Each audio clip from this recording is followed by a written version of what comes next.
अंग्रेज़ों ने जब ये हुआ कि उनके पास मतलब रेवेन्यू लेने के राइट आ गए, बैटल ऑफ बक्सर और बैटल ऑफ प्लासी के बाद में ना उनको आया कि अब तो हम कर सकते हैं। तो उन्होंने चलना शुरू किया दिल्ली की तरफ, मान लो बंगाल से। और सिख एम्पायर थोड़ा लेट हिस्से में आया उनका, होते-होते 1830-40 तक, मतलब 40 में तो है ही मतलब ना, तब तक का। तो होता क्या है कि अंग्रेज़ों ने सबसे पहले ना 1820-30 के आसपास उस एरा में 2 इंजीनियर हुए अंग्रेज। उनको ऐसे बोलते हैं कॉटन कोटले एरा बोलते हैं। तो ऑर्थर कॉटन और प्रोबी कोटले करके 2 इंजीनियर रहे।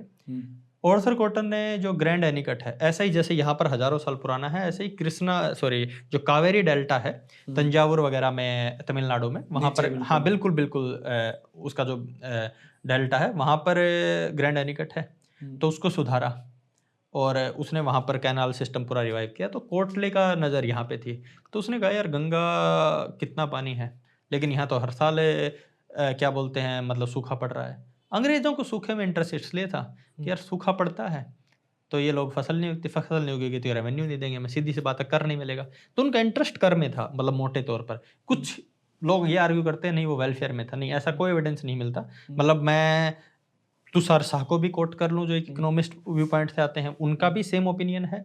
नीलाद्रि भट्टाचार्य हैं जो बिल्कुल मतलब कॉलोनियल टाइम को लैंड रिफॉर्म्स की तरह मतलब उसमें देखते हैं, उनका भी यही है। और सुनील अमृत की हम बात कर रहे थे एनरोली वोटर्स में, सुनील अमृत, उसमें भी वो हर जगह ये रेफरेंस है कि रेवेन्यू उनका सेंट्रल था, इसलिए उनको कहा कि यार खेती जब तक मानसून के भरोसे है, मानसून के गुलाम है ना, तब तक तो किसी साल होगी किसी साल नहीं होगी, क्योंकि मानसून आया नहीं आया कम ज़्यादा होता रहा, तो उन्होंने उनका नहरों पे काम करना पड़ेगा। तो उन्होंने जो गंगा नहर है वो बनाई, जो मतलब जो लोग हरिद्वार जाते हैं और आगे ने अपने कभी भीमगोड़ा स्ट्रक्चर किया, हाँ उसको स्ट्रक्चर किया, जो भीमगोड़ा करके है वो बैराज बिल्ड हुआ। और उसकी बहुत इंटरेस्टिंग कहानी ये भी है कि जब वो बनना तो वहाँ के जो बैठते हैं मतलब पंडित जिनको बोलते हैं ना घाटों पे, तो उन्होंने कहा साहब आप गंगा को तो नहीं रोक सकते। तो उसने कहा ये तो बड़ी पेचीदी बात आ गई, ये नहीं बनने देंगे तो मेरा तो काम नहीं होगा। तो उन्होंने कहा मैं तुम्हारे लिए घाट बना दूंगा, और घाट बढ़िया तुम्हारे भी कंस्ट्रक्ट कर दूंगा, रहने के लिए बढ़िया जगह वगैरह, जो भी आश्रम वगैरह है, जो भी धर्मशाला है, तो वो करके उसने और उन्हीं से पूजा करवाई, मना लिया। समझदार आदमी था, शायद आज के समय में भी बहुत कामयाब रहता मतलब लेकिन कुल मिला के वो नहर बनी। और वो नहर 1953 के आसपास 1853 के आसपास कामयाब हुई। और वही नहर आगे चलकर ना जो मेरठ से भी आगे चल के नीचे तक जाती है, अलीगढ़ वगैरह तक अभी भी है उसके, अभी तो शायद लेफ्ट और राइट बैंक दोनों हो गई है।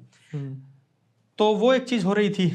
उसी टाइम पर क्या हुआ, मैंने बताया जैसे सिख एम्पायर मतलब अपने मतलब बिल्कुल खात्मे पे था, तो अंग्रेज़ों का ध्यान गया कि यार जो सेंट्रल पंजाब है वो सैचुरेट हो चुका था खेती के लिहाज से। मतलब क्या है, वहाँ पर नदियों का फैलाव बढ़िया था, सैलाब आ रहा था, कुओं का पानी बहुत बढ़िया था।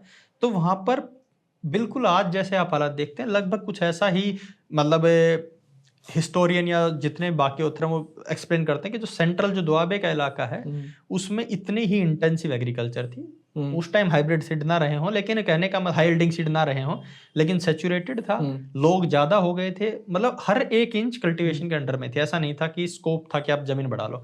तो उनकी निगाहें गई कि चलो थोड़ा और आगे चलते हैं। तो उन्होंने मतलब सतलुज और रावी का जो है और जो चिनाब, उन इलाकों में गए जो अभी पाकिस्तान की तरफ पंजाब है।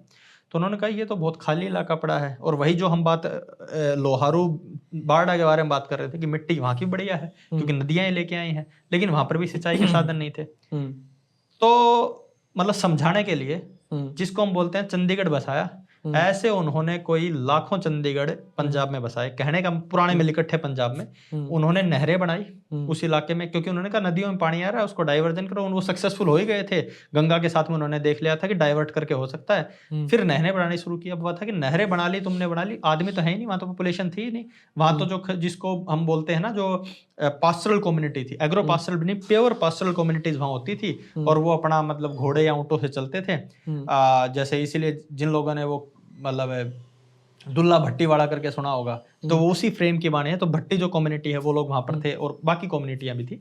तो वो लोग उस लैंडस्केप में थे, तो उन्होंने उनको वही किया जैसे खदेड़े जाता है। जैसे जब भी हम लैंड को मतलब एक तरह से सरकारें एंक्रोच करती हैं, या जिसको बोलते हैं कि एक्वायर करती है, उसी लिहाज से उनको खदेड़ा गया। जो भी है गांव बसाए गए। तो वही था, लोग तो है नहीं, तो उन्होंने क्या कहा जैसे कुछ रेफरेंसेज है कि साहब जो फर्स्ट वर्ल्ड वॉर में लड़ने जाएगा ना, उनको आओगे तो यहाँ पे जमीन दे देंगे, मतलब यहाँ पे फ्री में एक तरह से जमीन दे दी जाएगी, और यहाँ पर आ जाओ, आपको फ्री में प्लॉट दे जाएंगे, आप खेती करो, वापस चले जाना कर करके, क्योंकि लोग तो लाने ही थे। और वो गांव के जो भी हम पहले बात कर रहे थे, अगर आप इंडिया पाकिस्तान का जो बॉर्डर है, गंगानगर, हनुमानगढ़ और उस तरफ जो भावलपुर वगैरह है, उसमें कभी भी गूगल पे जूम करके देखोगे तो आपको लगेगा कि वहां के गांव सच में ही चंडीगढ़ की तरह है। मतलब बिल्कुल आपस में 90 डिग्री पे गलियां काटती हैं। मतलब वो गांव पहले बसाए गए, प्लॉट पहले काटे गए, बाद में लोग आए हैं। तो ऐसा नहीं था कि लोग पहले थे उनको एडजस्ट किया गया, टेबल पे कट बिल्कुल, हाँ बिल्कुल, जैसे अफ्रीकन कंट्रीज हैं, बिल्कुल ऐसे वो पूरा ही लैंडस्केप मतलब टेबल पे पहले बसाया गया, उसके बाद जमीन पे बसाया गया। तो वहां पर कैनाल ने बूम किया, तो वो चलता है 1880, 1930-40 तक वो चीजें चलती हैं। फिर अंग्रेजों का भी खात्मा नजदीक आ रहा था उस टाइम। फिर हमारे यहाँ भाखड़ा डैम बनता है। तो भाखड़ा डैम में और उन सब में फ़र्क ये था कि वो सब डाइवर्जन बेस्ड थे, उनमें पानी रोका जाता था, और फिर मतलब रोकाने का मतलब ये था कि वो भरा नहीं जाता, स्टोर नहीं करते थे, रोकते थे, डाइवर्ट कर देते थे। एक बार नदी आ रही थी उसको रोका, और साइड में से पानी नहीं, वो रोक नहीं सकता डाइवर्जन। जैसे कई बार लोग बोलते हैं ना, मतलब हथनी कुंड बह रहा था, जब दिल्ली में बाढ़ आती है हथनी कुंड से पानी छोड़ दिया, तो ऐसा नहीं है, हथनी कुंड में बहुत पानी रुका हुआ था। हथनी कुंड जो साइड में भेजता था वो ना भेज के वो डाइवर्ट ही कर सकता, बैराज का सिंपल फंडा है, वो डाइवर्ट ही करता है। डैम पानी रोक सकता है। तो फिर बैराज से हटके हम डैम्स की तरफ जाने लगे, क्योंकि उस टाइम पर क्या था, अमेरिका में डैम्स फल फूल रहे थे, बहुत बढ़िया चीज़ें चल रही थी। तो जो लोग छोटू राम के रेफरेंस में जानते हैं उनके लिए भी और अदरवाइज भी भाखड़ा डैम की डिमांड बढ़ने लगी। बिलासपुर स्टेट के साथ में जो पुराना स्टेट था उसके अंदर नेगोशिएशन होने लगी, क्योंकि डूबना तो उनको था वहाँ पर पीछे। तो कुल मिला के फिर डैम बना।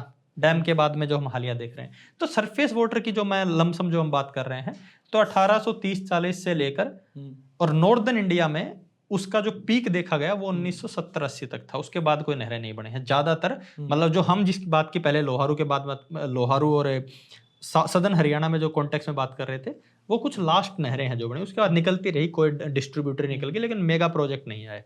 तो ये नहरें बनी। इंपॉर्टेंट बात, क्योंकि हमें यहाँ बाद में ग्राउंड वाटर के रेफरेंस में बात करनी है, तो एक चीज मैं नोट करना चाहूंगा यहाँ पर, ये नहरें बनी तो अकेला ऐसे नहीं था, नहरें ही बनी, नहरों के लिए इंजीनियर भी चाहिए। तो जो लोग आज के दिन IIT रुड़की को जानते हैं, IIT रुड़की में ही एक कैंपस है NIH का, नेशनल इंस्टीट्यूट ऑफ हाइड्रोलॉजी करके, सेंट्रल जो मिनिस्ट्री ऑफ जल शक्ति है उसका फ्लैगशिप इंस्टीट्यूट है। मतलब वाटर साइंस को सिविल इंजीनियर प्रोड्यूस करने के लिए वो एक चीज, इसलिए IIT रुड़की भी सिविल इंजीनियर्स के लिए ज्यादा फेमस हुआ। ये जो इंस्टीट्यूट है, ये 1853 में जब कोटले गंगा नहर बना रहा था, उसको रियलाइज हुआ कि मेरे को तो इंजीनियर चाहिए। तो उस टाइम पर imperial college of civil engineering ऐसा कुछ नाम है, मैं गलत हो सकता हूँ, लेकिन उन्होंने तब बसाया था। तो देखिए उन्होंने क्या हुआ, नहर बनानी तो इंजीनियर भी चाहिए। उस टाइम बताते उन्होंने भट्टे लगवाए क्योंकि ईंट की भी जरूरत थी।